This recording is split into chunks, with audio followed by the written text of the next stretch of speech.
Fenomena turun salju di Mekah. Ada kabar bahwa telah turun hujan salju di Arab. Apakah itu benar? Dan apakah sahih hadis yang menyebutkan bahwa itu merupakan pertanda kiamat? Pertama, kita perlu memahami tanda kiamat ada dua. Satu, tanda kiamat sugro atau kecil. Secara umum, tanda kiamat sugro rentang waktunya lebih panjang. Ada yang sudah terjadi, ada yang belum terjadi, dan ada yang kejadiannya berulang. Ada yang sudah terjadi dan terus selalu ada yang belum terjadi hingga sekarang. Dan nanti pasti terjadi seperti yang disabdakan Nabi SAW. Contoh, 1. Diutusnya Nabi SAW dan wafatnya beliau. 2. Adanya pengaku Nabi palsu. 3. Penaklukan Baitul Maqdis. 4. Adanya wabah ta'un amwas di daerah Syam. 5. Harta melimpah dan banyak orang kaya baru. 6. Munculnya berbagai macam fitnah dan aliran sesat sejak pembunuhan Utsman, peperangan antar sahabat, adanya Khawarij, Syiah, dan berbagai aliran sesat lainnya. 7. Amanah disepelekan dan pengkhianat diberi amanah. 8. Ilmu mulai menghilang dan banyak tersebar kebodohan masalah agama. 9. Tersebarnya zina, riba, musik, mabuk-mabukan, atau pembunuhan. 10. Sering terjadinya gempa bumi, bencana alam yang menyeluruh, dan semacamnya. 2. Tanda kiamat kubro atau besar. Kebalikan dari yang pertama, umumnya rentang kejadiannya lebih singkat dan hanya akan terjadi ketika mendekati kiamat. Nabi SAW telah menyebutkan hal ini dalam satu hadis. Dari Hudzaifah bin Asid al-Ghifari radhiyallahu anhu, Rasulullah SAW mengatakan, yang artinya, kiamat tidak akan terjadi sampai manusia melihat 10 tanda sebelumnya. Kemudian beliau menyebutkan Dukhan, Dajjal, Dabbah, turunnya Nabi Isa alaihi salam, matahari terbit dari barat, munculnya Ya'juj Ma'juj, terjadinya 3 kali penenggelaman, dan seterusnya. Hadis riwayat Muslim.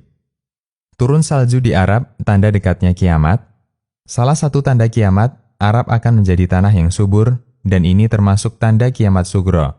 Dari Abu Hurairah radhiyallahu anhu, Nabi SAW bersabda, yang artinya, kiamat tidak akan terjadi hingga wilayah Arab kembali menjadi tanah yang subur, banyak padang hijau dan sungai-sungai. Hingga orang yang melakukan safar antara Irak dan Mekah tidak ada yang ditakuti selain kegelapan di jalan. Dan tidak muncul kiamat sampai terjadi banyak pembunuhan. Hadis riwayat Ahmad dan disahihkan Syu'aib al-Arnaud. Kita meyakini apa yang disebutkan dalam hadis ini pasti terjadi.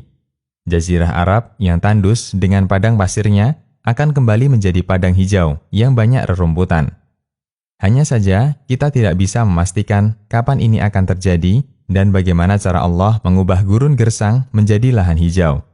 Apakah karena hujan salju ataukah karena yang lainnya? Semua itu yang tahu hanya Allah.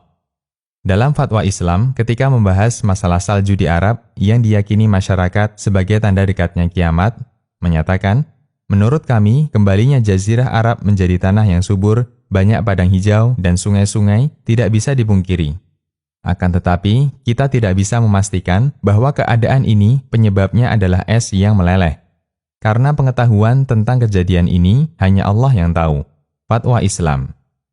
Bahasan yang tidak manfaat. Kiamat pasti terjadi, meskipun tidak ada satupun yang tahu kapan itu terjadi selain Allah Ta'ala.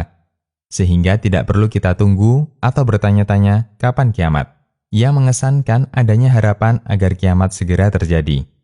Prinsip ini berulang kali Allah tegaskan dalam Al-Quran dalam bentuk jawaban kepada orang yang suka bertanya tentang kapan kiamat.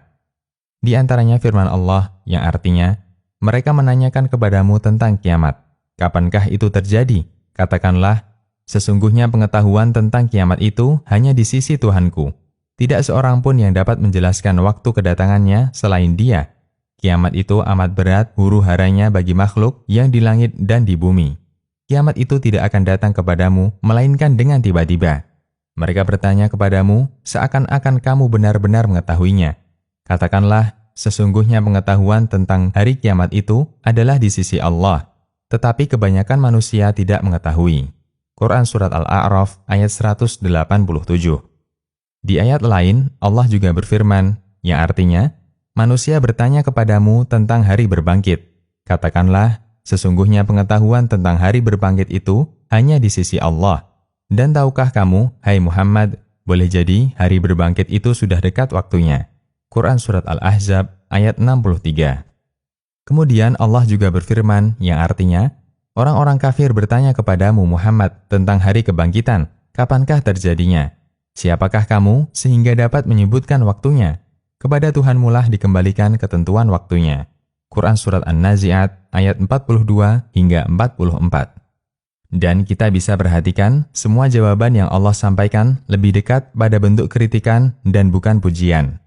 Karena orang yang bertanya tentang itu terkesan tidak percaya akan adanya kiamat, atau terlalu menantang dengan kehadiran kiamat, sementara dia belum menjadi bisa selamat di akhirat. Andai berusaha mencari tahu waktu kiamat adalah tindakan yang mulia dan bermanfaat, tentu Allah Ta'ala akan memuji perbuatan mereka. Namun yang ada justru sebaliknya. Allah sebutkan ayat di atas dalam konteks celaan. Sehingga tentu saja sikap semacam ini bukan sikap terpuji karena termasuk ciri khas orang kafir. Imam As-Sa'di dalam tafsirnya menjelaskan ayat di atas. Semata menggali kapan kiamat sudah dekat atau masih jauh tidak memiliki manfaat sama sekali.